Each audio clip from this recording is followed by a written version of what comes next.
Ageu foi enviado com uma mensagem para as pessoas de sua época, mas Deus inspirou sua profecia para dar palavras consoladoras e tranquilizadoras também às gerações futuras. O nome de Ageu significa festival ou festivo. Vem da palavra hebraica usada para representar ocasiões festivas e alegres, descritos no Antigo e no Novo Testamento. Então, no vídeo de hoje falaremos sobre a história do profeta Ageu. Meu nome é Lucas Dário e sejam bem-vindos ao Testemunhando Jesus Cristo. Onde aumentou o pecado, transbordou a graça.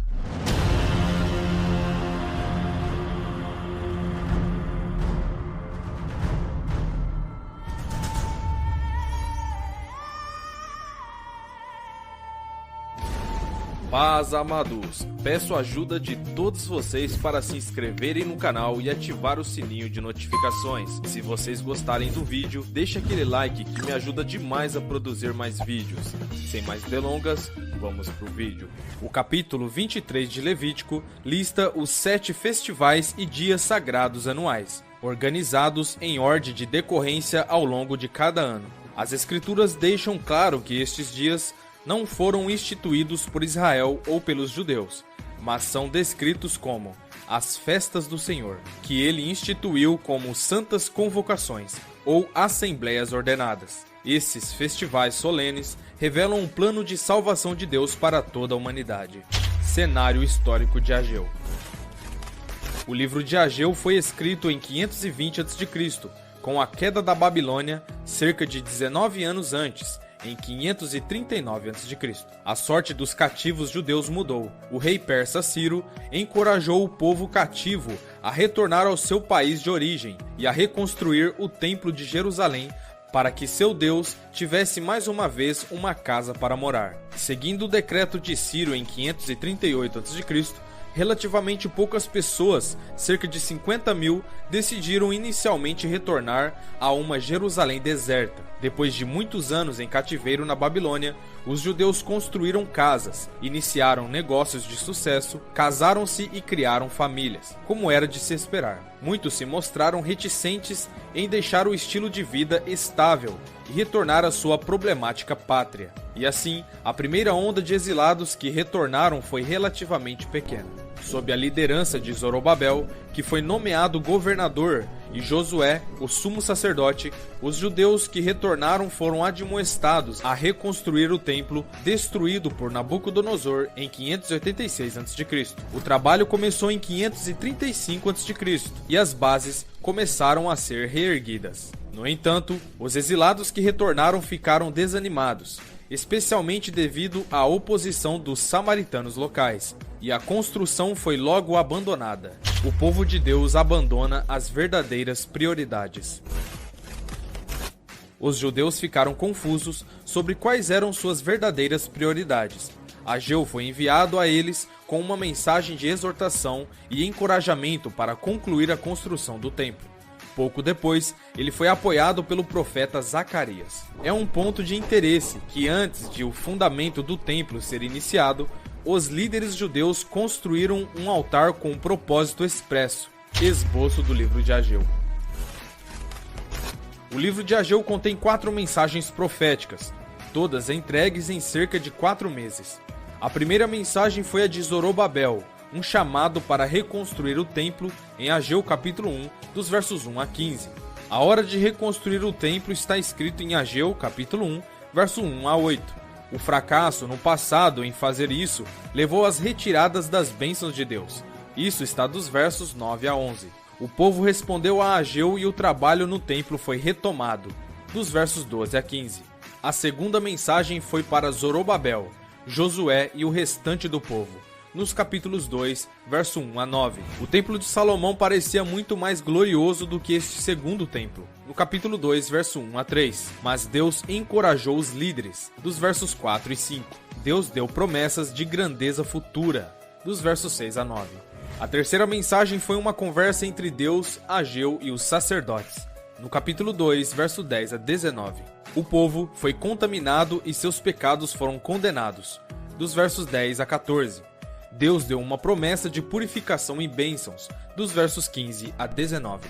A quarta mensagem foi para Zorobabel, no capítulo 2, verso 20 a 23. O Messias voltará para governar todos os reinos, dos versos 20 a 22, e Deus deu promessas divinas a Zorobabel, no verso 23. A construção do templo é retomada.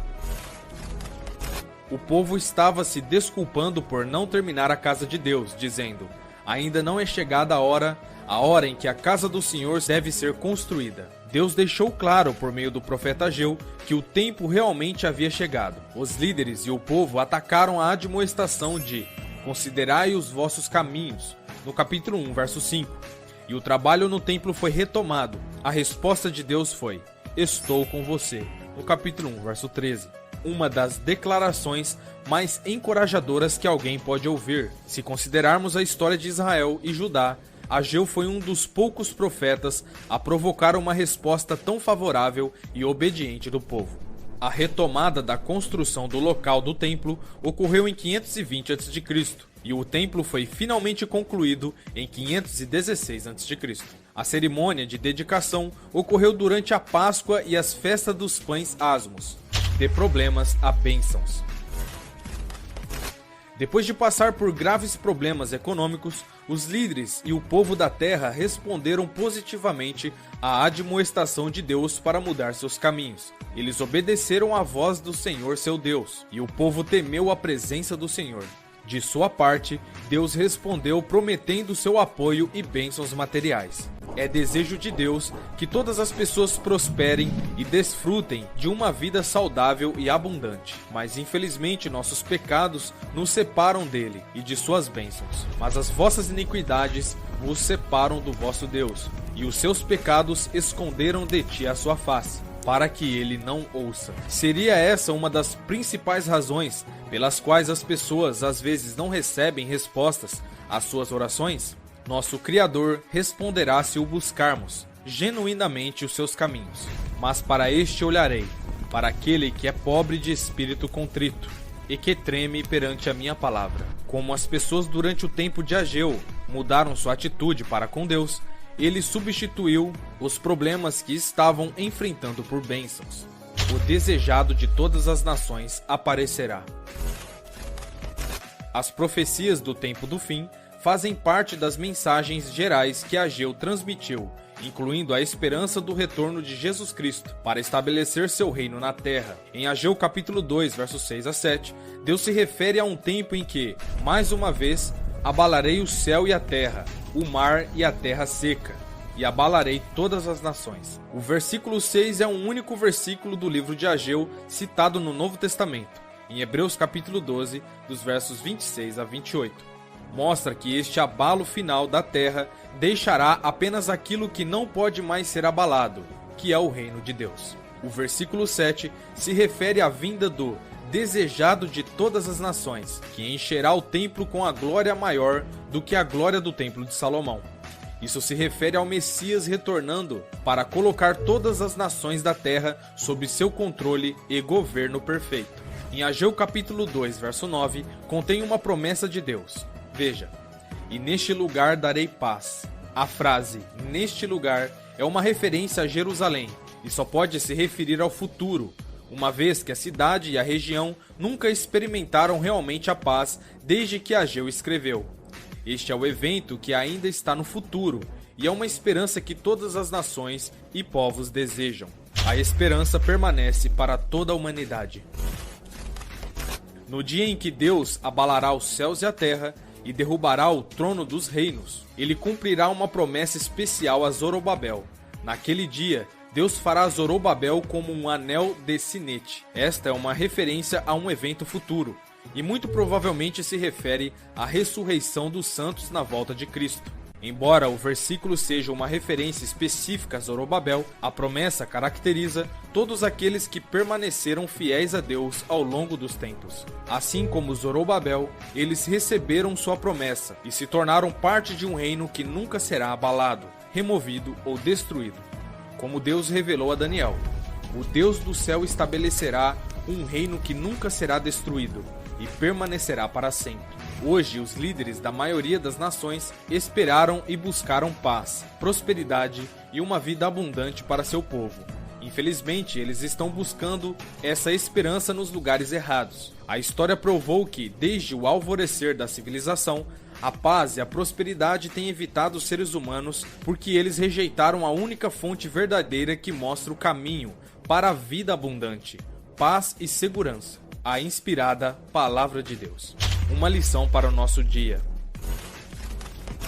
As Escrituras encorajam cada um de nós a considerar nossos caminhos e, em particular, a examinar se estamos vivendo em harmonia com as leis de Deus. O apóstolo Paulo escreveu aos membros da Igreja de Deus em Corinto: examinem, testem cuidadosamente se vocês estão na fé. Vocês mesmos não sabem que Jesus Cristo está em vocês? Geralmente é fácil encontrar defeito nos outros, mas é mais difícil perceber nossas próprias imperfeições. Deus diz que levará em consideração aqueles que estão dispostos a se arrepender e mudar de vida para viver em harmonia com sua verdade revelada. Em Provérbios capítulo 3, versos 5 a 6, afirma: confia no Senhor de todo o teu coração e não te estribes no teu próprio entendimento. Reconhece-o em todos os seus caminhos e ele endireitará as tuas veredas.